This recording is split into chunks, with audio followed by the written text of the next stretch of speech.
అమెరికాలో జన్మతః పౌరసత్వంపై వేటు, ఉత్తర్వుల ఉప్పెన, అమెరికాలోని లక్షలాది భారతీయుల ఆశలపై నీళ్లు. అధ్యక్ష బాధ్యతలనే నిన్ననే చెప్పిన ఈ విషయం. నా న్యూస్ చూసిన వాళ్ళకి తెలుస్తుంది. నిన్ననే చెప్పిన, ట్రంప్ గెలిచినప్పుడే చెప్పిన. ట్రంప్ గెలిచాడంటే ఫస్ట్ చెక్ పెట్టేది భారతీయులకు.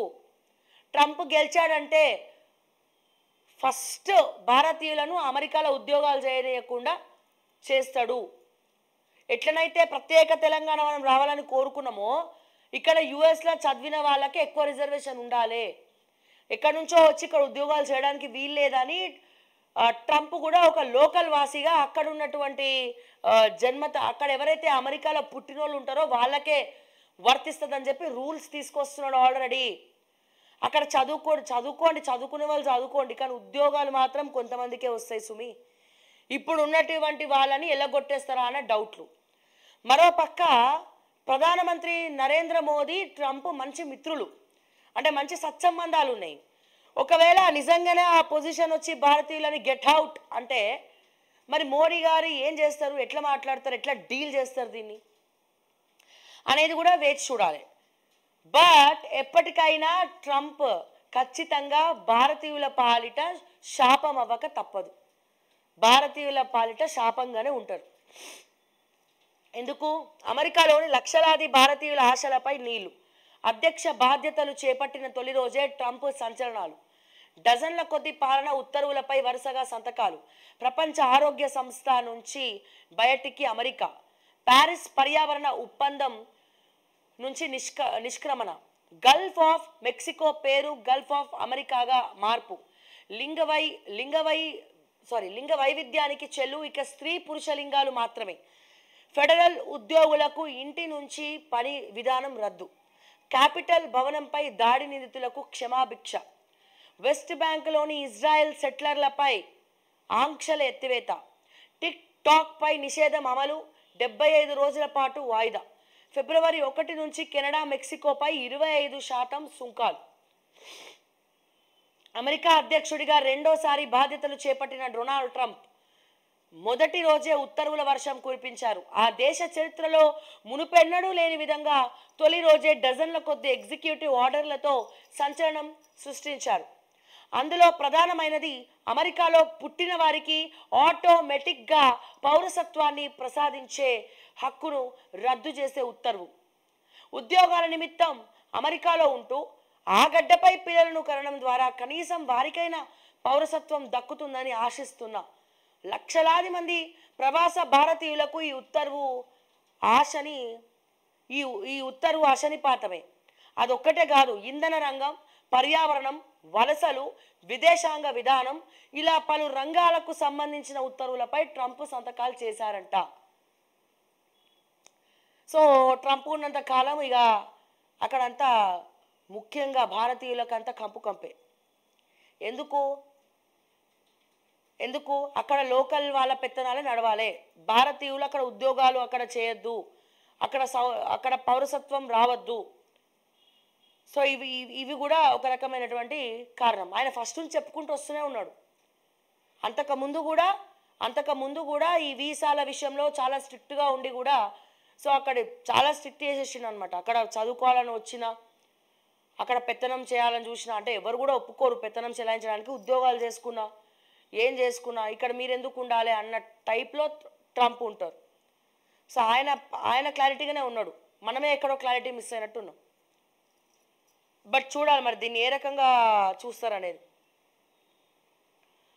ఉపాధ్యక్ష పదవికి ఉషా అయితే బాగుండేది. తెలుగింటి ఆడపడుచుపై ట్రంప్ ప్రశంసలట. ట్రంప్ టారిఫ్ షాక్, మార్కెట్ పతనం, 7 లక్షల కోట్ల ఆవిరి. బర్త్ టూరిజానికి అడ్డుకట్ట. ట్రంప్ నిర్ణయంతో అమెరికాలో ఎన్ఆర్ఐలకు పుట్టే పిల్లలు ఎవరికి పౌరసత్వం దక్కదు. గ్రీన్ కార్డు కోసం నిరీక్షిస్తున్న వారికి ఇబ్బందులే. అమలు సులువేమి కాదు, రాజ్యాంగ సవరణ క్లిష్టం. ఓకే, సో ఇక్కడ మాట్లాడాలంటే ట్రంప్ నిర్ణయంతో అమెరికాలో ఎన్ఆర్ఐలు ఎవరైతే ఉన్నారో, ఆల్రెడీ గ్రీన్ కార్డ్ హోల్డర్స్ వచ్చిన వాళ్ళైనా ఎన్ఆర్ఐలు ఎవరైతే ఉంటే అక్కడ పిల్లల్ని కంటే అక్కడ పౌరసత్వం వాళ్ళకి రాదు. ఒకవేళ రావాలంటే ఎన్నో ఆంక్షలు ఉన్నాయి. ఓకే, ఎన్నో ఆంక్షలు ఉన్నాయి. అట్లాగే గ్రీన్ కార్డు కోసం నిరీక్షిస్తున్న వాళ్ళైతే ఇక ఎదురు చూడాలి.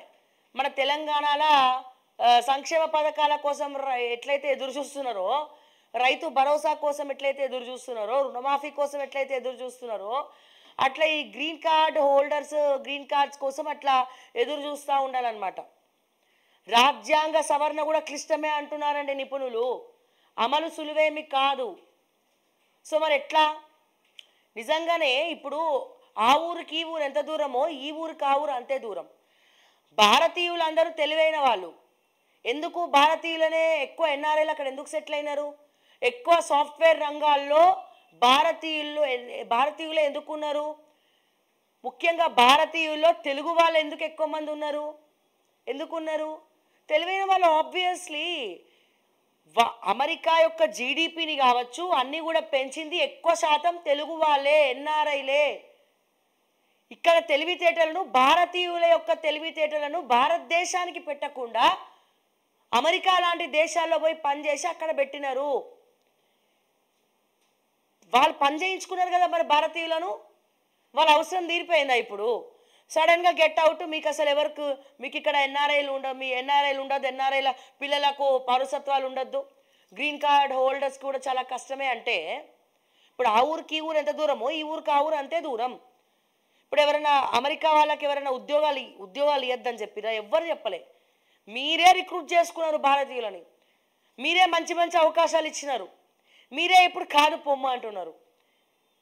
సో నిజంగానే అసలు ఎన్ఆర్ఐలు ఎవరు కూడా, మన తెలుగు వాళ్ళు ఎవరు కూడా వేరే దేశాలకి పోకుండా ఒక మంచి స్టార్టప్స్ తోటి మన ఇండియాలో, భారతదేశంలో గనక పనిచేస్తే అసలు నెక్స్ట్ లెవెల్లో మన కంట్రీ ఉండేది, మన భారతదేశం ఉండేది.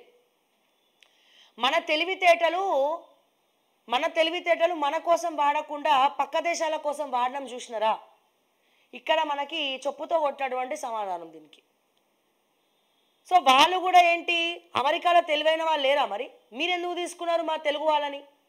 వద్దనేది ఉండారే, నువ్వు ఆంధ్రోడివి రాబాయి, నువ్వు తెలంగాణోడివి, నువ్వు గుజరాతోడివి, నువ్వు భారతీయుడివి, నీకు ఉద్యోగం లేదు అంటే అక్కడ అమెరికాలో తెలుగు వాళ్ళకి కానీ భారతీయులకు కానీ ఎవరికి ఉద్యోగాలు లేవు, ఎవరికి కూడా ఇక్కడ ఏం లేవు అంటే అసలు మిగతా ఒక న్యూస్ ఒక్కడు ఎట్లా పోతారు తెలుసా వీళ్ళేదో?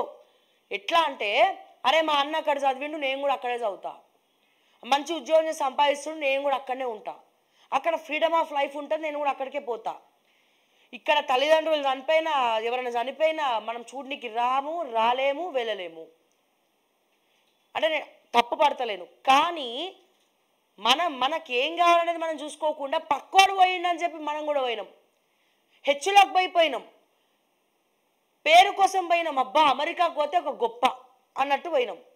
సో ఇప్పుడు బొక్కబోర్లో వాడబోతున్నాం అంతే.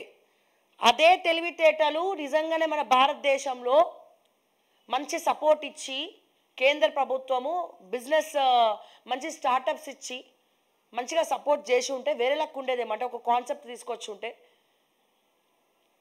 డెఫినెట్గా వేరే దేశాలకు ఎందుకు పోతాం? ఎవరు పోరు. మరి చూడాలి ఇది ఎక్కడ నిప్పు రాస్తుందో. మరి దీనికి నరేంద్ర మోడీ గారు మరి ఏ రకమైనటువంటి సమాధానం చెప్తారా? పట్టించుకోరా? తన ప్రియమైనటువంటి సన్నిహితుడు అసలే మరి ఏం మాట్లాడబోతున్నాడు మోడీ?